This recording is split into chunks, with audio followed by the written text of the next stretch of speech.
I was listening to one podcast where they gathered a lot of people. They were talking about cheating, Almost every man there was in support of cheating. Some even say that it is our African culture, that nobody can go against it and they can never die.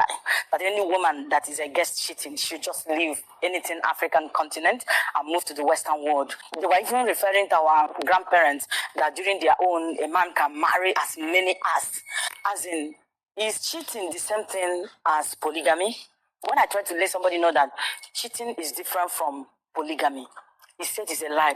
That cheating starts from after you have a wife, then you start eyeing someone from outside, away from your home. You now get over engrossed with the new woman, so you will now want to permanent your relationship with her, thereby bringing her home from one wife now to two wives, from the two wives, depending on the number you want. But I have this to say. It is true we are Africans and we cannot change this. But it will pay better that you make your intention known from the beginning. Because even when we are Africans, it is still not everybody that will subscribe to polygamous family. Like I said the other day, I was listening to Paul Enenche. He was recounting his ugly past as a child that was brought up in a polygamous home. He said that they saw hell, that the mom saw hell.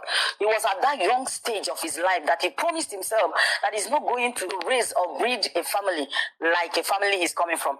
And he became so intentional about it. He prayed about it. He worked towards it. He made sure that his dreams came to pass. This is a man, an African in Africa. And we have a lot of people like Dr. Paul Enenche. He knows so many people that had a very ugly past in polygamous home. And based on that, they vow never to raise a family like that. The thing is that we can't all be same. It's not everybody that will subscribe to such uncultured life. A lot of people that had narrow escape from such life swore never to have it relapsed in their life. So being that as it may, it will be okay if you make your intention known. For instance, if you're going to marry a woman, trace the family you're coming from. For instance, you can't marry a well-cultured family that is godly inclined, a family of one man, one wife, and their children. And they had actually planned or patterned their life the way it should be. And then you want to enter into that family and you even wed in church. Most of the questions they used to ask during wedding is, have you accepted this woman? Have you accepted this man to live with him or her till death do you part? And there is also another part that they will say that you will not look at any other person, that you have accepted to live with this particular person till death do you part. And you will say, I do. Many of you have answered, yes, I do, or I have accepted. Then after everything, you still want to violate such laws, such rules, such oath you took before God, before man, to go into cheating and also to start creating a polygamous home. So it will be better when we speak out. Let us tell our partner the kind of life we want to live. If you are this kind of person that loves polygamous home, that loves cheating, just let her know that, honey, I am ready to do everything for you in this world. So far as you are ready to allow me to do my cheating and also allow me to bring in wives after you. If you fail to tell your wife, and later you decide to crush her heart like that, of course God will not forgive you, because you have broken vows. The vows you made before her when you are getting married to her, that you will stay with her till death do you part. Also broken vows you took before God, that promises that you told God that you will stay with one wife till death do you part. And also you had also broken the vows you took before men, that you will remain with a woman till death do you part. So sometimes if we are doing this thing, we are so comfortable doing it because we are not at the receiving side.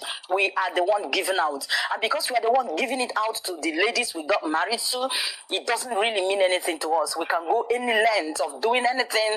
It doesn't bug us. It doesn't even choke us. Some of us are even so proud in doing it. Good. Nobody's against it. But please, let your woman know the kind of person you are.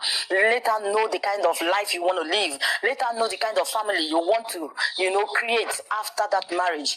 If you know you will go for another wife, let her know. If you know that it will be only you for her, let your yes be yes and your no be no. Don't ever break such vow, and don't ever hurt anyone, because when you're doing it, you'll be so relaxed. You will think, there are no repercussions. What is there? After all, I'm not the only one doing it. Good. You are not the only one doing it, but you have taken a vow. Those other people that are doing it, they did not vow with a woman. I have seen men that married 3. wedded 3 women once in a day. Those women accepted to live such life, and that is why they are happy in it. It's quite different from a woman who had nurtured herself, who was brought up in a very nuclear home. And you go there promising the parents that you will remain with their child, their daughter, to take care of her. Then after, even waited in church, and after everything, you want to break such vow, because a lot of people are doing it. We have different even religion, freedom of worship, freedom of any life you want to choose. Like I said, every life has its own alternative. It is not left for you to choose the life you want to live, but don't impose your own kind of life on anyone. You cannot impose your lifestyle on me, especially when you deceitfully enter into my life and I accept you, and you now feel that you can crush me as time goes on. Don't impose your life on anyone. There are a lot of people that are like you. Any kind of life you're living, you must have people that are also comfortable in such life. Don't be deceitful. Come straight. Make who you are known to the people you're going into. And if they love such life, you can tangle and make your family, build your family together according to your promises from the start. Don't break anybody's heart. Don't impose your lifestyle on anyone, because there are so many people that will love your lifestyle if you actually speak out and make it known to anyone you will go to for relationship or for marriage. God bless you all. You see one thing, no matter how we use our hand to destroy this marriage, the sweetest thing that has been given to human being on earth still remains marriage. The first man that was created in this world was given everything beautiful. The whole world was given to him. But amidst that, he still cried out for loneliness, that he needed someone. You see, upon every beautiful things that were given to him, he still said he needed a woman. And God brought a woman, a companion, someone that he could do life with to make this world happy and sweet. And that is exactly what we are doing today. It's still like that. So many people that understand this life and rudiment of God are still enjoying their marriage. But for those ones that want to just go against God and do everything, anything they like, live a reckless life, they're still bearing the brunt. Remember, you will be the one to bear the brunt of all your decisions, not me. So don't impose your own lifestyle on anyone.